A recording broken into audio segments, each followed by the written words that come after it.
Continuación del Santo Evangelio según San Mateo.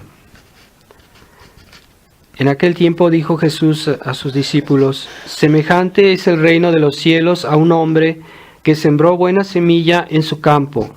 Pero mientras los hombres dormían, llegó su enemigo y sobresembró cizaña en medio del trigo, y se fue. Estando ya el trigo en hierba y apuntando la espiga, apareció también la cizaña. Llegáronse al padre de familia sus criados y le dijeron: Señor, ¿no sembraste buena semilla en tu campo? ¿De dónde pues tienes cizaña? Él les dijo: algún enemigo mío lo ha hecho. Dijéronle los criados: ¿quieres que vayamos a arrancarla? Díjoles: no, porque no suceda que al recoger la cizaña arranquéis el trigo con ella. Dejad que creced entre ambos hasta la siega. Y al tiempo de segar diré a los segadores: recoged primero la cizaña y atadla en gavillas para el fuego, mas al trigo recogedlo en mi granero. Pueden sentarse. En el nombre del Padre, del Hijo y del Espíritu Santo. Amén. Ave María Purísima. Estimados hermanos, estamos en el quinto domingo después de Epifanía y hemos escuchado la parábola de la cizaña. La cizaña es el ejemplo típico de la obra del demonio en la tierra. Desde la creación, desde el pecado de Adán y Eva, el demonio siempre ha sembrado cizaña. ¿Qué es la cizaña? Puede ser un mal consejo, puede ser una mala idea, y pienso que se puede decir sobre todo de la herejía. La herejía es el error que está opuesto a las verdades de la fe. Entonces la cizaña que el demonio sembró en el campo de Dios. ¿Cuál es el campo de Dios? Pues es el mundo. Es la iglesia incluso, es en ese campo que Dios había sembrado su semilla. La semilla de Dios es la palabra de Dios, y esa semilla es el trigo que Dios ha sembrado en el mundo, en la iglesia, en nuestras almas. Y esa semilla, como toda semilla, normalmente tiende a fructificar, a crecer, a la madurez y a dar fruto. Entonces, esa semilla de Dios nosotros la hemos recibido por la fe. Y es la obra más bella que Dios ha hecho, ¿verdad? Porque Dios creó al mundo, creó el universo, pero es su obra espiritual que es la más importante. Lo demás pues es muy accesorio y está al servicio de la obra espiritual de Dios. Entonces todo lo que vemos en la tierra, las cosas materiales, la obra, la creación de Dios, sí, es algo muy grande, muy bello, pero lo que Dios hizo en las almas es mucho más. Y es esa semilla, lo que Dios ha sembrado, pues ciertamente la verdad de la fe. También, claro está, la gracia de Dios que siempre está acompañando a esa verdad de la fe. Cuando Dios enseña, cuando Dios nos da su verdad, al mismo tiempo nos da su gracia para que seamos fieles a esa verdad. Y es así que en la medida que hay correspondencia de las personas, entonces que esa semilla de Dios va a dar fruto. Pero si no hay correspondencia en las personas, pues esa semilla se puede perder, no va a llegar a crecer, no va a dar fruto, va a morir, se puede decir, en las almas. Así que se necesita que haya almas fieles para que la obra de Dios en este mundo fructifique. Y esas almas fieles pues son las personas que conservan la fe y que quieren perseverar en ella. Y vivimos en una época de infidelidad. Infidelidad, también se puede hablar de infidelidad en el sentido de que es uno infiel a la fe. Infidelidad, no tener fidelidad, no tener fe. Entonces hoy hay mucha infidelidad en este mundo. Las personas ya no saben qué es tener fe. Les han dado un concepto pervertido de lo que es la fe en la iglesia modernista, en la iglesia del Concilio Vaticano II.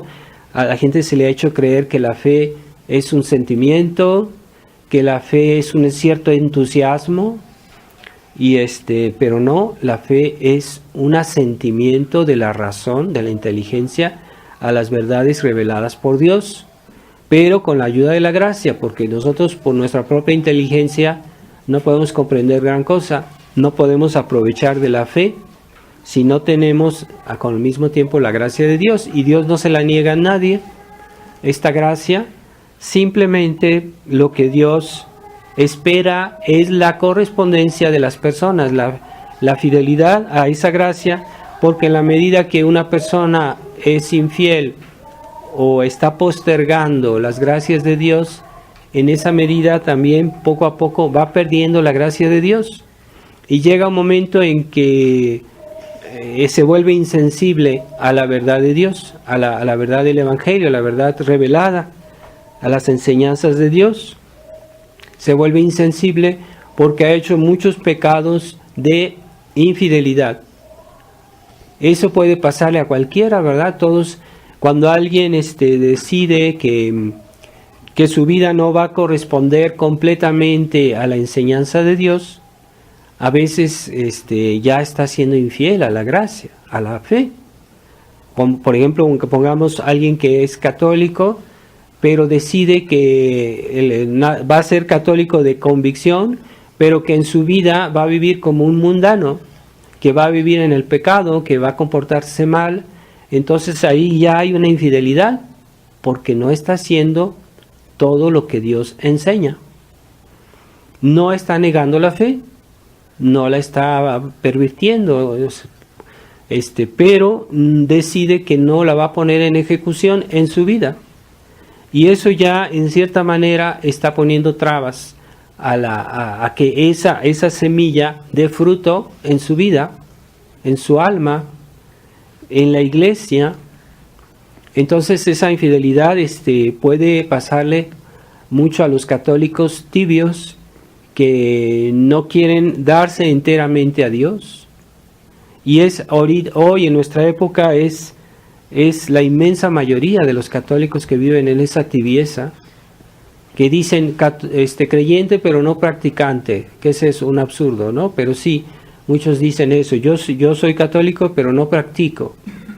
Y otros dicen yo practico pero no es cierto, porque no practican realmente, nada más hablan, pero en su vida no corresponde a la enseñanza de nuestro Señor, no corresponde. O quieren conciliar el espíritu de Dios y el espíritu mundano, es decir, la mala música, las malas diversiones, los malos espectáculos, las modas malas, las amistades incorrectas, las malas conversaciones. Quieren vivir las dos cosas al mismo tiempo y pretenden que se puede hacer una convivencia entre el espíritu de Dios y el espíritu del demonio, o mejor dicho, del mundo. Esa mundanidad de los católicos liberales que son incoherentes, esa incoherencia, ¿no? Entonces es lo que ha perdido la Iglesia, la incoherencia de los católicos, que dicen sí creo, pero no se nota, su vida no corresponde a eso que ellos creen, que dicen creer. Pero también hay la infidelidad en la cual ya se comienza a negar las verdades de la fe, y esa es mucho más grave. Y hoy se ha relativizado eso y se lo considera como que algo que no tiene importancia, con tal de que haya armonía entre la gente y que todos vivan así como amigos, y la intransigencia, la verdad de la fe está desapareciendo. Sin embargo, ese pecado es más grave que un pecado de mundanidad o alguna debilidad humana que pueda tener un católico.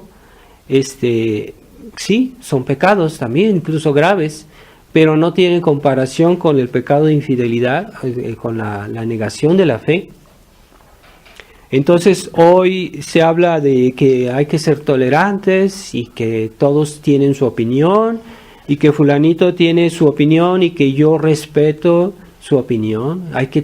Yo no estoy de acuerdo, pero respeto. Son expresiones absurdas, porque el error como tal no merece respeto, no puede merecer respeto. Y una persona, en la medida que está comprometida con el mal o con el error, no es digna de respeto. Puede uno tener una cierta tolerancia en el sentido, digamos, por alguna razón uno puede tener una cierta paciencia con el mal, pero no está uno justificándolo, ¿verdad? Como Dios tiene paciencia con los pecadores, no quiere decir que los está respetando, no quiere decir que los está aceptando como tales, sino que Dios les da un tiempo para que esto se corrija. Y ese es el sentido de la tolerancia cristiana. Hay un sentido de la tolerancia cristiana que no es para nada una aprobación de algo malo o una justificación como si fulanito tiene derecho a practicar una religión falsa. No tiene derecho, no puede tener derecho a hacer algo que está mal. Ciertamente a veces nosotros podemos tener paciencia con una persona porque estamos tratando de explicarle, de hacerla comprender que esto está mal, que esto no es correcto, y por eso le tenemos paciencia, pero no quiere decir que respetamos lo que ella es o lo que ella piensa. Entonces, porque si no, se pierde la noción de la verdad. Y es el gran problema de nuestra época, es que ya la gente ha perdido la noción de la verdad, sobre todo la verdad religiosa y la verdad moral. Entonces, en otras cosas sí entienden, ¿verdad? Porque cuando se trata de las leyes de la física, todos están de acuerdo porque saben que si no respeto las leyes de la física, yo no voy a hacer confusión en un auto.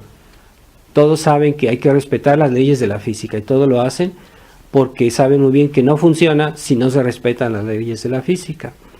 O en las otras cosas, las leyes de cuando alguien va a ver un doctor o cuando alguien construye una casa, tiene cuidado de respetar las leyes de la física, porque si no, esa casa se va a caer. Bueno, eso sí lo entienden, pero ¿por qué no entienden que hay también leyes espirituales? Hay leyes de la moral. Entonces, pero cuando uno falta a esas leyes, a veces los efectos no se ven enseguida, o a veces no se nota mucho. Por ejemplo, un alma en pecado mortal, pues no se ve porque es interior en su alma, ¿verdad? Uno ve a las personas, pero no ve que si están en gracia de Dios o no.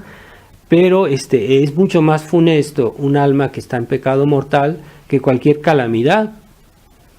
Porque un alma que se aleja de Dios es el peor de los males. Pero como no, la gente no lo ve físicamente, entonces lo relativiza y lo olvida. Entonces, pero no, eso es más grave que lo demás. Porque los mártires dieron su vida, daban su vida, siempre fue por motivos de fe. Todos los mártires que tenemos, los santos, si vemos la vida de los santos, de los mártires, ellos siempre, ¿por qué los mataron? Porque no quisieron negar su fe. A veces era un detalle, ¿verdad? A veces era solo contra un dogma de la iglesia. Por ejemplo, en los primeros siglos surgieron herejías que negaban una verdad de la fe, nada más. Por ejemplo, el arrianismo decía que Jesucristo no era Dios, que era un gran santo, pero no era Dios, pero todo lo demás no lo negaban. pero Santa Hermenegildo fue martirizado por eso, porque su padre quería que fuera arriano y él no quiso, y por eso lo martirizó a su propio hijo, y es un santo, San Hermenegildo, y solo porque no quiso negar una verdad de la fe. Pero hoy la gente, la herejía moderna, no niega una verdad de la fe, niega todas, niega todo, al punto que hace poco, hace unos días, el Papa Francisco acaba de decir que todas las religiones son cosas buenas, son de Dios. ¿Qué quiere decir? Pues que está justificando todas las herejías, porque decir eso es decir, ¿qué es lo que nos divide a los católicos de los protestantes, o de los testigos de Jehová, o de otras religiones? Pues son los errores que ellos profesan, que están contrarios a la fe de nuestro Señor. Eso es lo que nos divide. Entonces, si todas esas religiones están bien y son de Dios, está justificando todas las herejías que existan o que puedan existir. Entonces, esa afirmación del Papa Francisco que hizo hace poco es de lo peor, de las peores declaraciones que ha hecho. Ya hemos escuchado tantísimas puestas en duda de muchas verdades. Hace poco negó la Inmaculada Concepción de la Virgen María. Y ahora está negando está afirmando que todas las religiones son de Dios. Entonces, ¿en dónde estamos? Ya él está contribuyendo a formar la religión del anticristo, que es la religión de la suma de todas las religiones. Es el concepto masónico de la religión. Los masones creen en una religión, un Dios universal, en una religión universal que une a todas las religiones. Es el concepto masónico. Pues él está fomentando eso, está promoviendo eso, de una manera abierta. Ya no es algo así como velado, mascarado, no, ahora sí ya está hablando abiertamente. Entonces eso es realmente el sembrar cizaña, ¿verdad? Pero como el pueblo cristiano en el mundo está muy debilitado por todo lo que hay en el mundo, por el liberalismo, por la educación moderna, por los medios de información, por el paganismo práctico, por el hedonismo. Entonces ya no reaccionan los católicos y ya son muy pocos. Sí hay personas que están inquietas por lo que está pasando, que aunque acepten el concilio, que son modernistas porque aceptan el concilio, aceptan la nueva misa, pero se inquietan diciendo, pero es que hasta dónde va a ir este Papa a decir cosas así. Hay personas que están inquietándose, pero son una minoría de personas que uno ve que a veces en ciertos medios alternativos de información que hablan de estos temas y están inquietos, sí. Pero si uno quiere ir al fondo del problema, es que esto viene, ya la semilla de la herejía fue plantada en el Concilio Vaticano II, con la afirmación de la libertad religiosa, diciendo que todos tienen derecho a practicar la religión que quieran. Una cosa es decir, bueno, fulanito es de tal religión, yo no me voy a mezclar con él, no voy a intervenir porque no puedo, de alguna manera no puedo. Eso se llama tolerancia.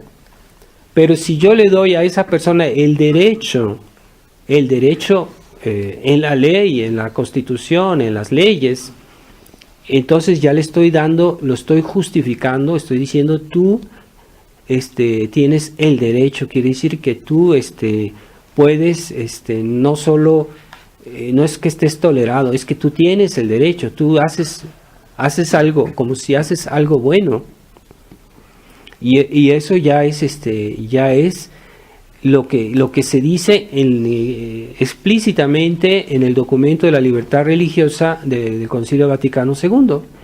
Entonces, que Francisco hoy diga que todas las religiones son de Dios, pues es lo mismo, pero en otros tiempos se decía de una manera más encubierta, más velada, y ahora se está llegando a un estadio más explícito.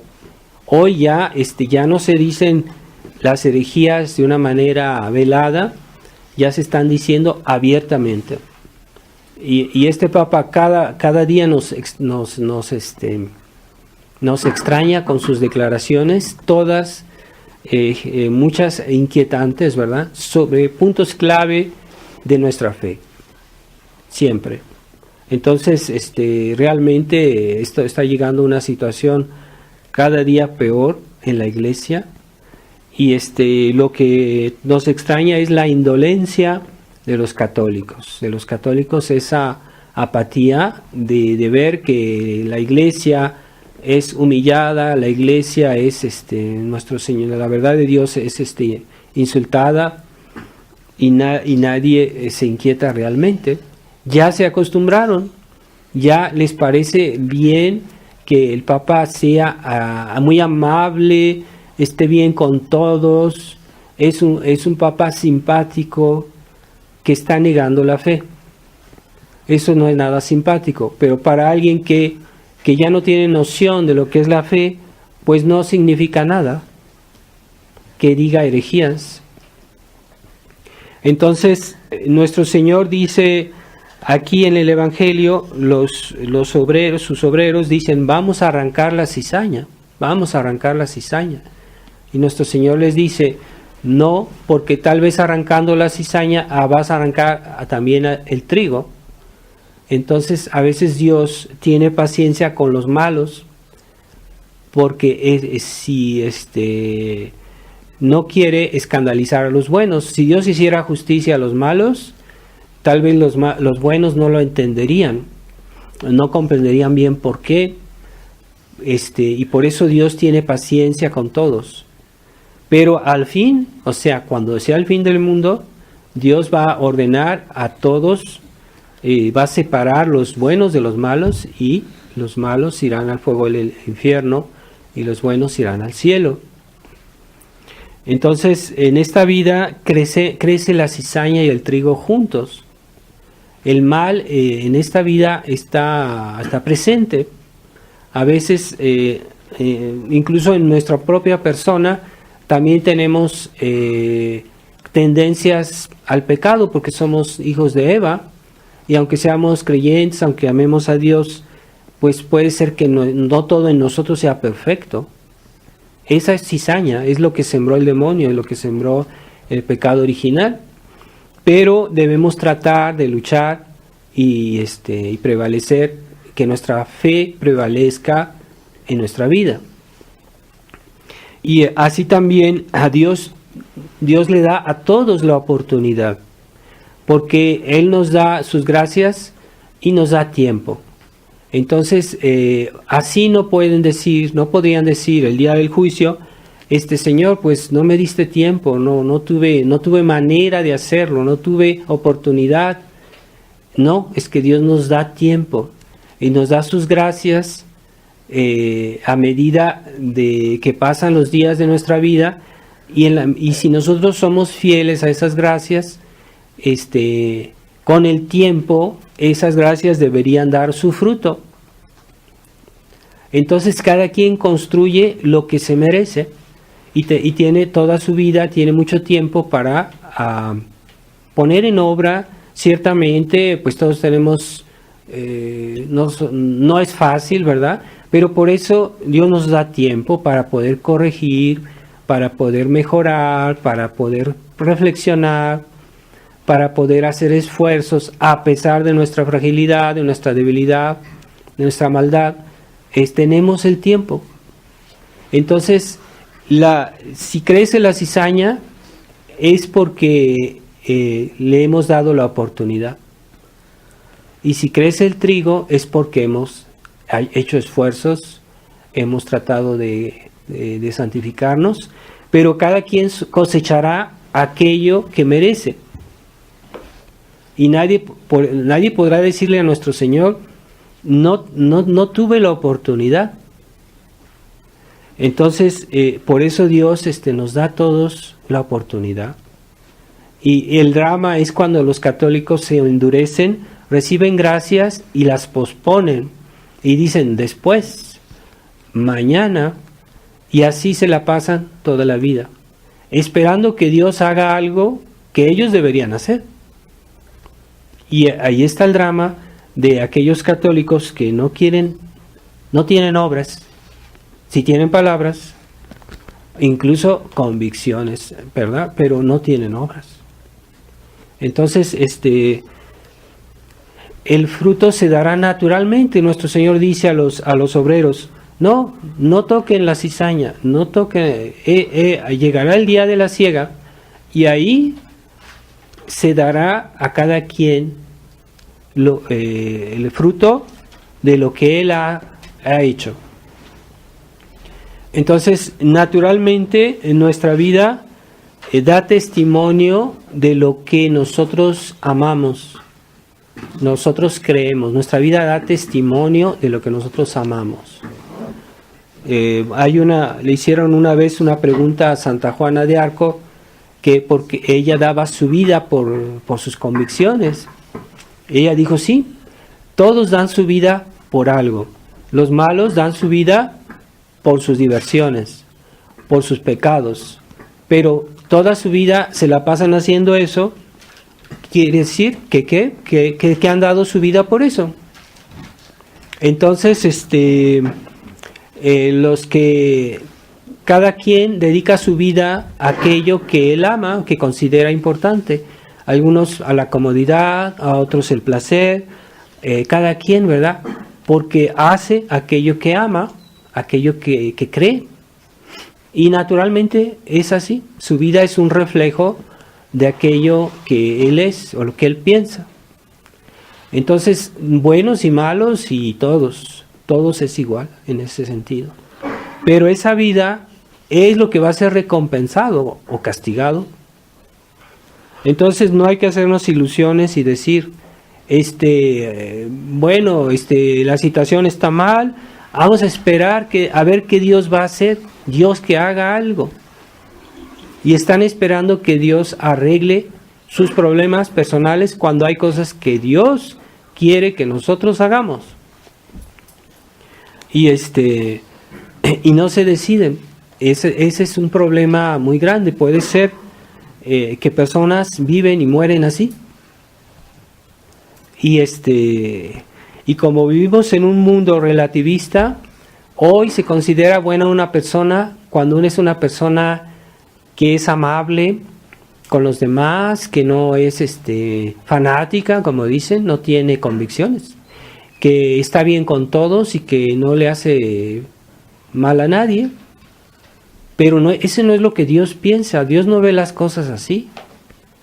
Que seamos unos bonachones, ¿verdad?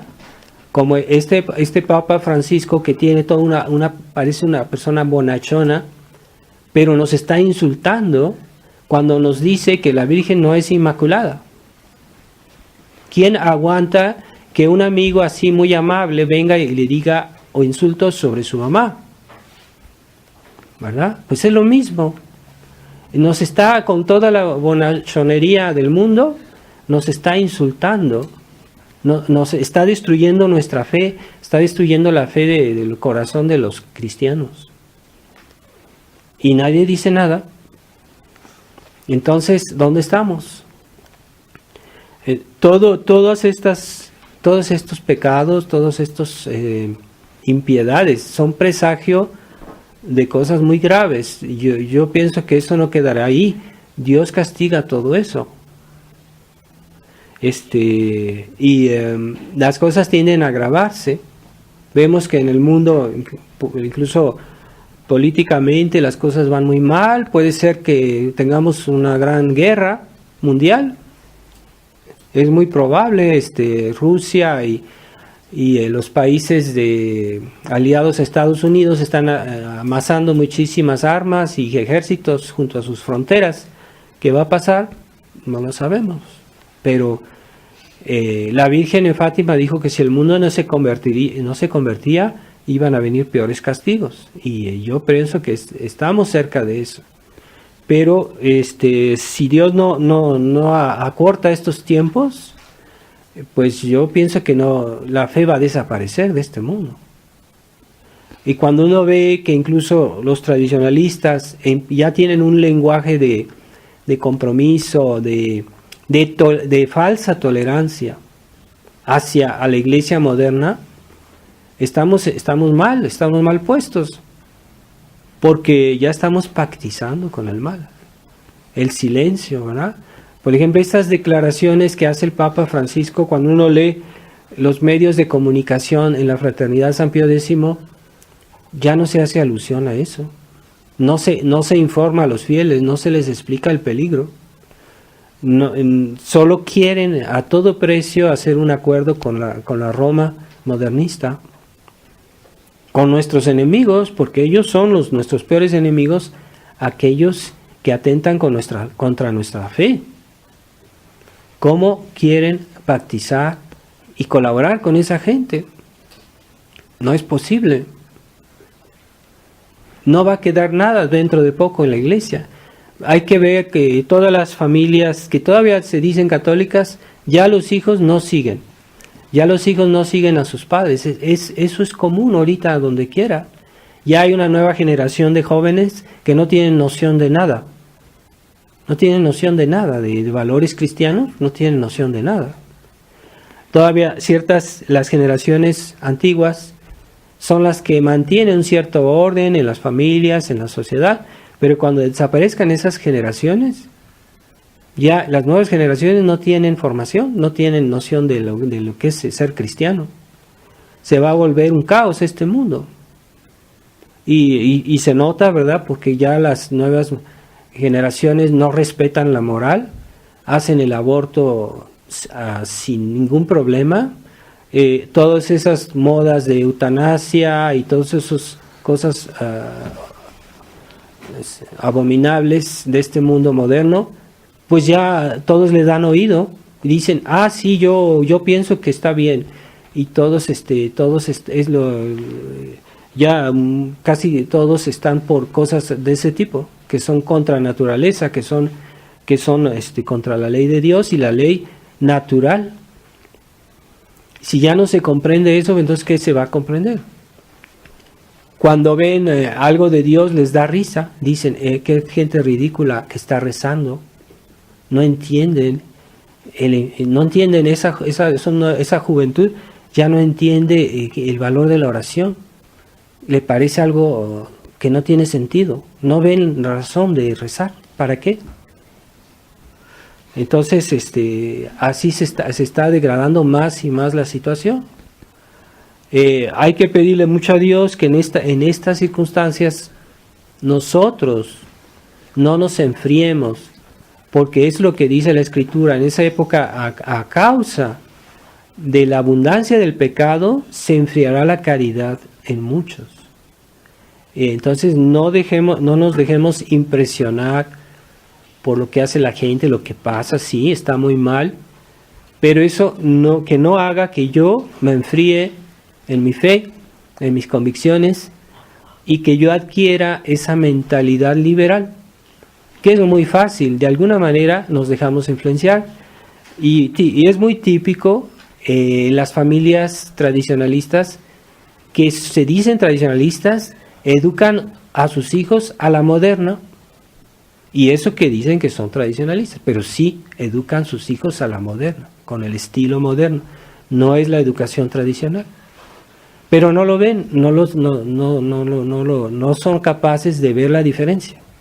Y adoptan muchos de los principios, de los perjuicios de la educación moderna. En la práctica siguen lo que ven alrededor de ellos. Hoy se educa hacia los niños, pues yo también, porque es lo normal. Pero no, la educación católica no es así. es diferente. Espero un día de estos traer un texto que habla sobre este tema, porque hay que formarse, hay que leer esas cosas, ¿verdad? Entonces, eso explica que muchas veces que personas muy cristianas ven que después sus hijos abandonan o se extravían y se extrañan. Se extrañan, sí, pero es tal vez porque no supieron educarlos. Generalmente los desvíos de los hijos vienen de una ausencia de algo en la educación.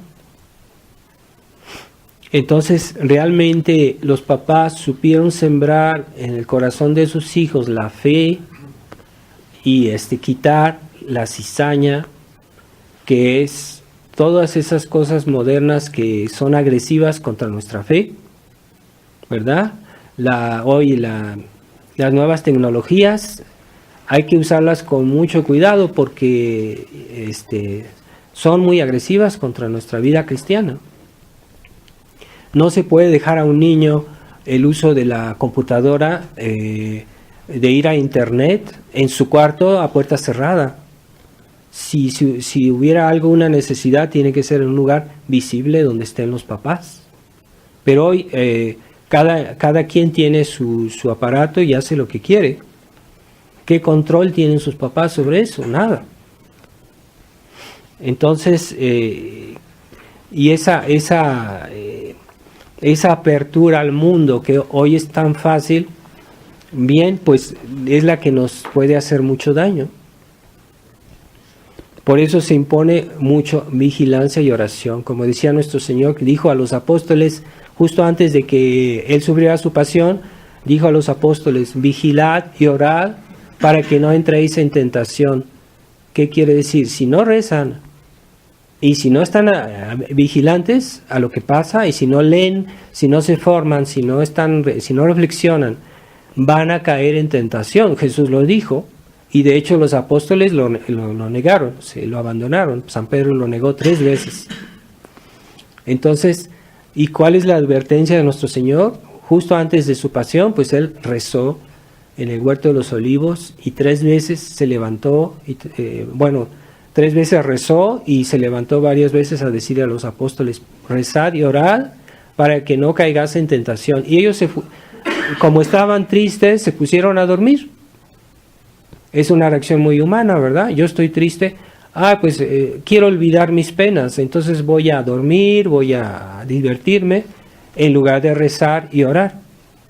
Pues bien, por eso fallaron los apóstoles, por eso lo negaron.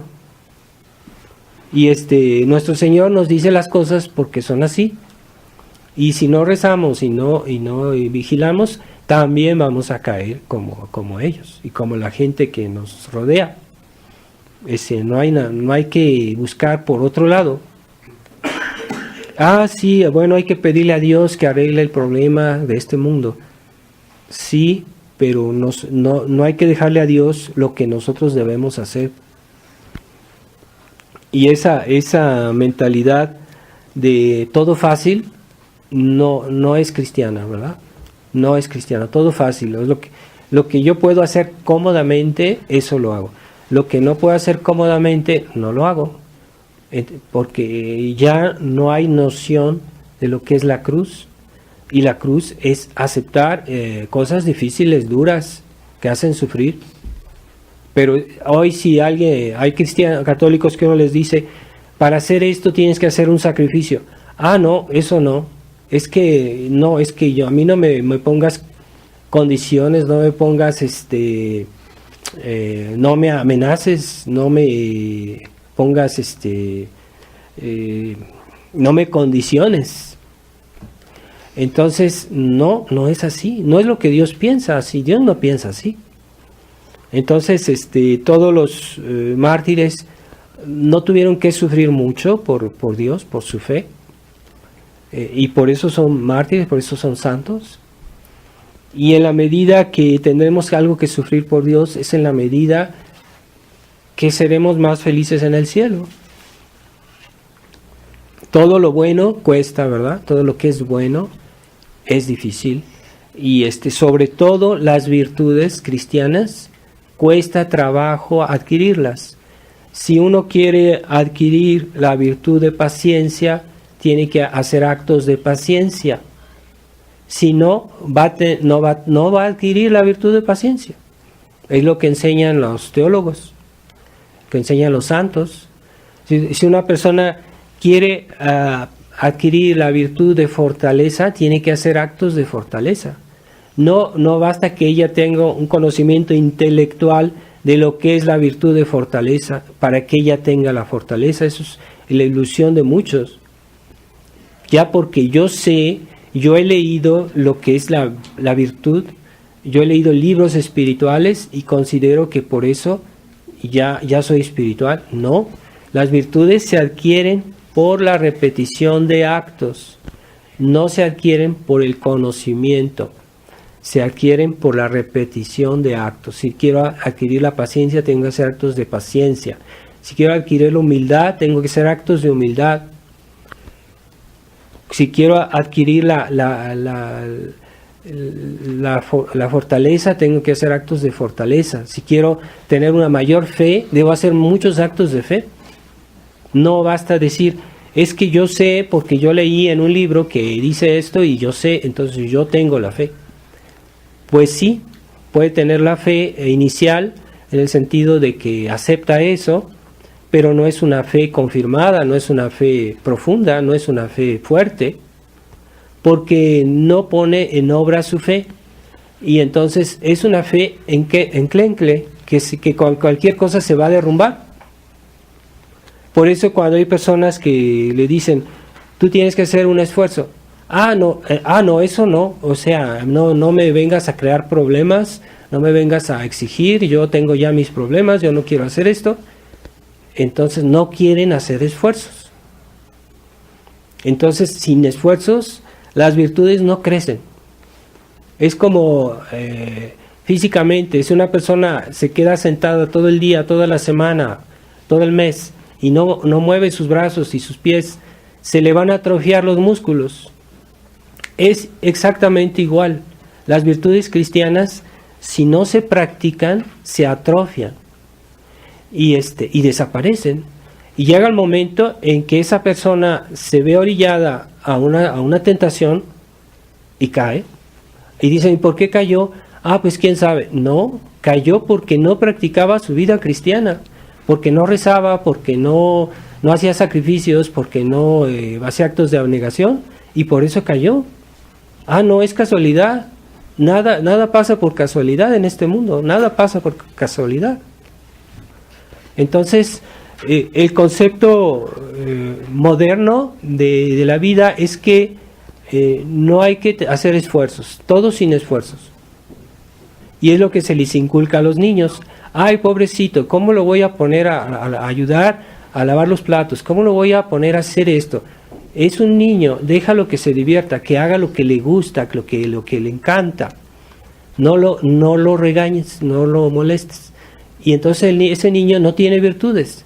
Puede ser un buen niño, pero no tiene virtudes. Y cuando viene la adversidad, cuando viene la tentación, no va a resistir, porque nunca ha practicado las virtudes. La paciencia, la obediencia, y eso se aprende y cuesta trabajo. ¿Y por qué? Porque hay que hacer esto que no me gusta. Pues no me gusta, pues aunque no te guste, debes hacerlo. Entonces, toda esa mentalidad ha debilitado el cristianismo. Y eso ha hecho que la cizaña crezca y el trigo, pues, desaparezca. Entonces, pues hoy nunca se ha tenido un panorama tan triste del mundo, pero debemos ser conscientes de lo que Dios nos pide a nosotros, porque siempre en el fondo es la misma solución. Desde que Jesucristo vino al mundo ya nos dio la solución. En ciertas épocas le hicieron caso a nuestro Señor. Pongamos en la Edad Media, cuando los países, como por ejemplo México, cuando era cristiano, se le hacía caso a Dios. La gente era más dócil a la gracia, a las verdades de la fe. Había más sentido del sacrificio. Las mujeres eran abnegadas. Los hombres respetaban, había respeto, eran hombres de palabra, respetaban a su prójimo y había respeto de la moral.